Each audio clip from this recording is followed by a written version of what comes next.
নিরামিষ দিনে ডালের সাথে যদি আলু পোস্ত হয় তাহলে কিন্তু আর কিছু লাগে না। আমিও তাই আজকে সজনে ডাঁটা আর আলু দিয়ে পোস্ত বানিয়েছিলাম। ভীষণ ভালো লাগে খেতে। তেল গরম করে শুকনো লঙ্কা পাঁচফোড়ন ফোড়নে দিয়ে তারপরে আলুগুলোকে দিয়ে দিলাম। আলুগুলো হালকা নাড়াচাড়া করে সজনে ডাঁটাগুলো দিয়ে দেব।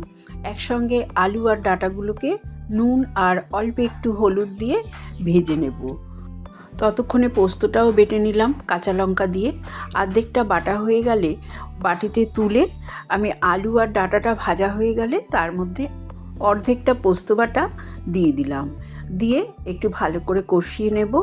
তারপরে পরিমাণ মতন জল দিয়ে দেব। খুব বেশি জল দেওয়ার দরকার নেই। একটা টমেটো দিয়ে দিলাম। নাড়াচাড়া করে গ্যাসের ফ্লেম লোতে করে ঢাকা দিয়ে রেখে দেবো যতক্ষণ না আলু আর ডাঁটাটা গলে যাচ্ছে। কিছুক্ষণ পর আলু আর ডাঁটা গলে গেলে আমি বাদবাকি যে পোস্ত বাটা ছিল দিয়ে দিলাম। সামান্য একটু চিনি দিয়ে ভালো করে নাড়াচাড়া করে চিরা কাঁচা লঙ্কা আর কাঁচা সর্ষের তেল দিয়ে ঢাকা দিয়ে 5 মিনিট রেখে দেব।